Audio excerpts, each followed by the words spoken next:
काफी कुछ इलीगल हो रहा था उसमें। काफी काफी कुछ, जो कुछ इलीगल आप सोच सकते हैं, काफी कुछ इलीगल हो रहा था। मैं बड़ा खुश था कि आज इनसे बात हुई है, जेल मंत्री भी बैठे हैं, सब बैठे हैं और बात हो गई है और कुछ एक्शन होगा।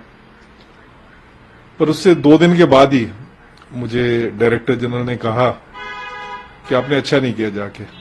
वो अपनी पूरी फैसिलिटी जो है, जैसे वो पूरी की पूरी वैसे की वैसे एंजॉय कर रहा था और जेल प्रशासन पूरा उनके आगे बकल हुआ था। सब चीज इसी की वजह से डिले हुई, क्योंकि मैंने एक आवाज उठाई थी कि इतना गलत हो रहा है जेल के अंदर। खाली एक आवाज उठाने पे इतना उन्होंने तो राय सहारा जो है, इसने काफी लोगों के पैसा देना था, कई हजार करोड़ रुपया था जो इन्होंने देना था। तो सुप्रीम कोर्ट ने इनको जेल पे भेजा था। तो ये पहले इनको रेगुलर जेल में जो है रखा हुआ था। तो उसके बाद इन्होंने कहा कि उन्होंने होटल्स वगैरह बेचने हैं, तो उससे जो पैसा जनरेट होगा तो उससे वो लेंडर को जो है दे सकते हैं। तो उन्होंने कोर्ट से परमिशन मांगी थी कि इनके होटल्स वगैरह के जो कई बायर जो हैं वेस्टर्न कंट्रीज के हैं, यूरोप के हैं, तो उनसे उसको वीडियो कॉन्फ्रेंसिंग से बात करनी है और जब तक वो बात नहीं करेगी तब तक वो बेच नहीं सकते। तो सुप्रीम कोर्ट ने जेल प्रशासन से पूछा कि इसका क्या इलाज है। तो जेल प्रशासन ने कहा कि जेल के अंदर रह के तो ये नहीं हो सकता, कि जेल के अंदर से वीडियो कॉन्फ्रेंसिंग वगैरह का प्रोविजन इतना वो नहीं है। तो जेल के बाहर रख के जो है हो सकता है। तो इनको फिर हमने वहां पे एक कोर्ट कम्प्लेक्स है उसमें रख दिया था। ये कोर्ट कम्प्लेक्स में वीडियो कॉन्फ्रेंसिंग की फैसिलिटी भी थी और इन्होंने अपनी फैसिलिटी भी मंगवा ली थी। और वहीं पे सारा एसी कम्प्लेक्स था, तो उसी में ये रात को सोते थे। उन्होंने उसमें सेक्रेटरिएट की भी जो है इसको परमिशन दे दी थी कि टाइप वगैरह करना है या और चीजें करनी, प्रपोजल वगैरह भेजने हैं। पर एक लिमिट तक तो जो सुप्रीम कोर्ट के ऑर्डर की जो एक जो जिस था वो था लीगल तरीके से सब कुछ करना था। पर मैंने देखा कि काफी कुछ इलीगल हो रहा था उसमें। काफी कुछ, जो कुछ इलीगल आप सोच सकते हैं, काफी कुछ इलीगल हो रहा था। उससे पहले मुझे दिल्ली हाई कोर्ट ने बुलाया था और दिल्ली हाई कोर्ट ने बताया कि जेल में आजकल एक्सटॉर्शन की, ब्राइबरी की काफी ज्यादा शिकायतें आ रही हैं। तो मैंने ये वाली बात जो है अपनी जीओस मीटिंग में बताई, जिसमें डीजी प्रिजन जो है इसको चेयर करते थे। तो उसमें मैंने बताया था, तो डीजी प्रिजन को लगा कि शायद मैं उनके खिलाफ शिकायत कर रहा हूं, उनके खिलाफ उनको ही शिकायत कर रहा हूं। तो उन्होंने इसको अच्छे तरीके से नहीं लिया। पर जो अंदर जेल के अंदर हो रहा था, हाईकोर्ट तो हर एक चीज को जानती है, क्योंकि हाईकोर्ट के पास बहुत कंप्लेंट वगैरह आती हैं। हाईकोर्ट ने अच्छा किया कि पहले हमसे सुन लिया। उन्होंने मुझे बुलाया, उन्होंने बताया कि ऐसे ऐसी कंप्लेंट आ रही हैं, तो इसके लिए कुछ करो, कि हम जुडिशियल नोटिस लें उससे पहले कि आप कुछ करो। तो ये मैंने जब बात बताई तो इनके जू पे, जो उस टाइम पे डायरेक्टर जनरल थे, उनके कान पे जू तक नहीं रेंगी और उन्होंने कोई एक्शन नहीं लिया। तो उसके बाद मेरे पास कोई रास्ता नहीं रह जाता था और मैं फिर अरविंद केजरीवाल जी के पास गया। अरविंद केजरीवाल जी को मैं जानता था, क्योंकि मैं जो इनकी मूवमेंट है उसके साथ काफी मैं क्लोजली, मेरी वाइफ वगैरह बहुत क्लोजली जुड़े रहे थे।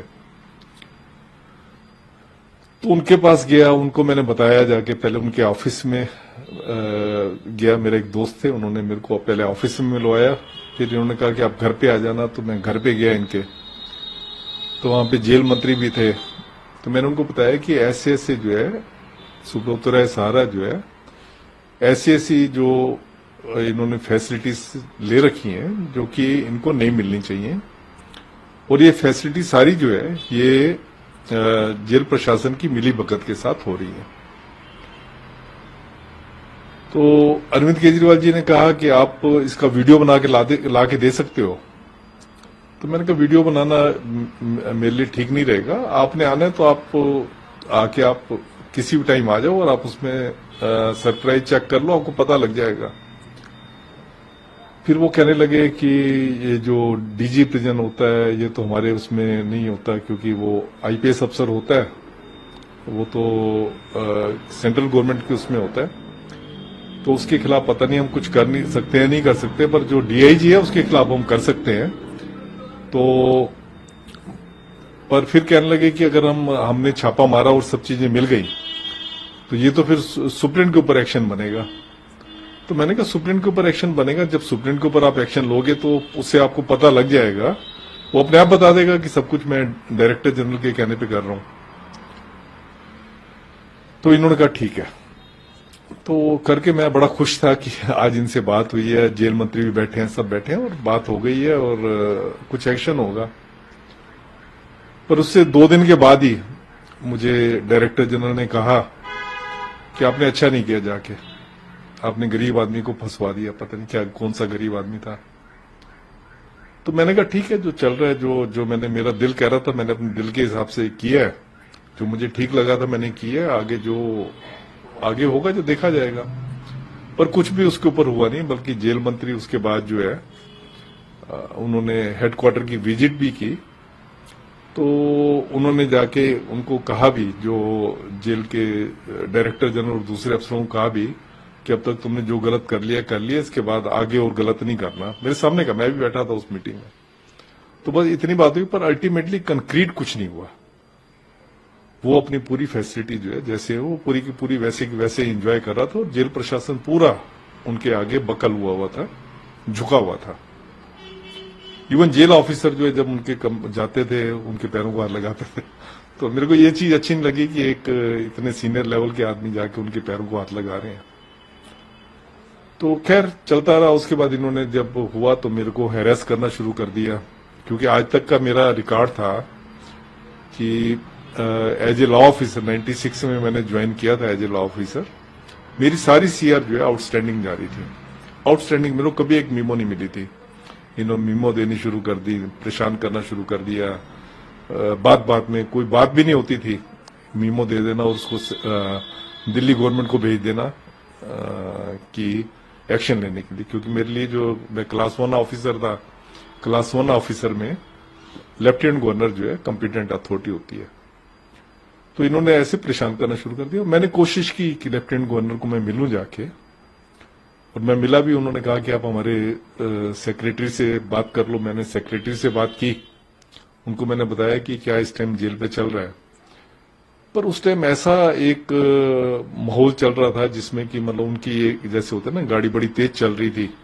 जो डायरेक्टर जनरल प्रिजन है, फिर बाद में कमिश्नर ऑफ पुलिस बनने वाले थे, और उसके बाद और कुछ उनका था। तो खैर मैंने जो कुछ किसी को भी उनको कहा तो उन्होंने मेरी बात किसी ने सुनी नहीं। तो उसके बाद क्या हुआ, चलो चल रहा था जैसे चल रहा था। मैंने कहा मैं तो फेस कर लूंगा जो मेरे साथ हो रहा है, जो डिपार्टमेंट में जो भी अब अगर इसका डे बाय डे डिक्लाइन हो रहा है तो होता रहे, मैं उसमें क्या कर सकता, जो मैं कर सकता था मैंने किया।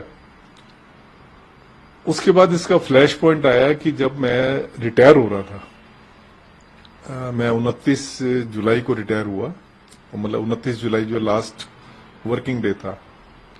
22 जुलाई को मुझे 15 पेज की सभी की चार्जशीट दे दी, जिसमें कि ये लिखा हुआ था कि कोई 10 साल पहले हमने कोई कोर्स वगैरह चलाए थे, तो उसमें इरेगुलरिटी थी, हमने कुछ खरीदा था तो उसमें परमिशन लेनी चाहिए थी, यहां से वहां से लेनी चाहिए थी, वो मैंने नहीं ली। जबकि मेरा तो कोई ऐसा काम नहीं था, ना मेरा अकाउंट्स का बैकग्राउंड है।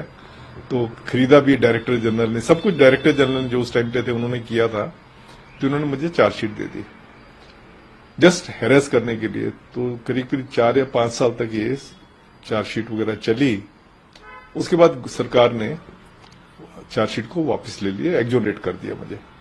पर जो 5 साल मैं इतना परेशान रहा, मेरा घर के जो और काम काज थे, बेटी की शादी करनी थी और कुछ, सब चीज इसी की वजह से डिले हुई, क्योंकि मैंने एक आवाज उठाई थी कि इतना गलत हो रहा है जेल के अंदर। खाली एक आवाज उठाने पे इतना उन्होंने किया, पर मुझे पता था ऐसा करो तो ऐसा होता है। तो अल्टीमेटली गवर्नमेंट ने जब उसको विड्रा कर लिया, एक्सोनरेट कर दिया मुझे, तो मुझे हुआ कि चलो कि एक सत्य की तंग जरूर होता है सत्य बोलने वाला, पर जीत आखिर सत्य की होती है। फैसिलिटी जैसे है, जैसे आपने वीडियो कॉन्फ्रेंसिंग की फैसिलिटी दे दी, वो तो ठीक है, आपने वीडियो कॉन्फ्रेंसिंग की फैसिलिटी दे दी, पर उसके साथ साथ मैं देखता था एयर होस्टेस जो उनकी सहारा एयरलाइन की थी, वो जाती थी वहां, घंटों उनके पास बैठी रहती थी। मैंने खुद वहां पे विस्की वगैरह की बोतल पड़ी हुई देखी थी। तो ये तो आप किसी स्ट्रेच ऑफ इमेजिनेशन में नहीं सोच सकते कि इतनी फैसिलिटी जो है आप किसी को इस आड़ में दे रहे हो कि सुप्रीम कोर्ट ने कहा है। सुप्रीम कोर्ट को भी जेल एडमिनिस्ट्रेशन ने कहा था, तभी सुप्रीम कोर्ट ने कहा ठीक है पैसे इनको रिकवर करने हैं तो आप ये एक्स्ट्रा फैसिलिटी दे दो। पर ये वाली फैसिलिटी तो आप किसी इमेजिनेशन में आप सोच भी नहीं सकते कि उसको जो है औरतें आएंगी, या जो हम सुनते थे कि जेल के अंदर लड़कियां, हाँ जेल के अंदर लड़कियां, जो आप सुनते थे वो बिल्कुल सही सुनते थे। तो किस बिहाफ पे उनको ओके किया जाता कि भाई आप लड़कियां भी एयर होस्टेस के रूप में लड़कियां जो है, मतलब उसमें क्योंकि सुप्रीम कोर्ट ने कहा था कि इनको जो सेक्रेटरिएट चलाने की परमिशन दे दी थी, तो एज ए वो हेल्प करने के लिए वो आती थी वहां पे और घंटों वहां रहती थी बैठी। और शराब की बॉटल्स भी, हाँ हाँ, वो मैंने खुद देखी है उसमें। तो चाहे वो शराब की बोतल हो, चाहे वो लड़कियों वाली बात हो, क्या आपने ये अरविंद केजरीवाल, हाँ मैंने अरविंद केजरीवाल जी को सारी बात बताई मैंने जाके, पर मुझे लग रहा है कि शायद एक तो ये क्योंकि जो आईपीएस ऑफिसर होते हैं वो सेंट्रल गवर्नमेंट से आते हैं, तो शायद उनको ये था कि वो कर नहीं पाएंगे, या उन्होंने कंप्रोमाइज किया इससे। क्योंकि तिहाड़ जेल के जो अगर स्टाफ की बात की है तो दिल्ली सरकार भी उस पर एक्शन ले सकता है अगर वो चाहे तो। अगर वो विजिट करके, या चाहे जेल मंत्री थे अगर वो जाते तो शायद कार्रवाई हो सकती थी। जेल स्टाफ के ऊपर तो ले सकते हैं, पर क्योंकि मेरा एलिगेशन था सीनियर ऑफिसर जो है उनको सारी ये मदद कर रहे हैं, तो उसमें इनका ये कहना था कि हम करेंगे, तो मतलब इन्होंने जस्ट एक उस पर एक्शन ना लेके उसको डिले किया या कंप्रोमाइज किया उसके साथ। उसका नतीजा ये हुआ कि मुझे जो आगे 5-6 साल जो है कष्ट भरे जो है बिताने। नमस्कार, मैं हूं मानक गुप्ता। अगर आपको हमारा ये वीडियो पसंद आया हो तो इसे लाइक और शेयर जरूर करें, और हाँ, हमें सब्सक्राइब और फॉलो करना ना भूलें ताकि आप देश और दुनिया की कोई खबर मिस ना करें। तो जुड़े रहिए हमारे साथ और देखते रहिए News 24।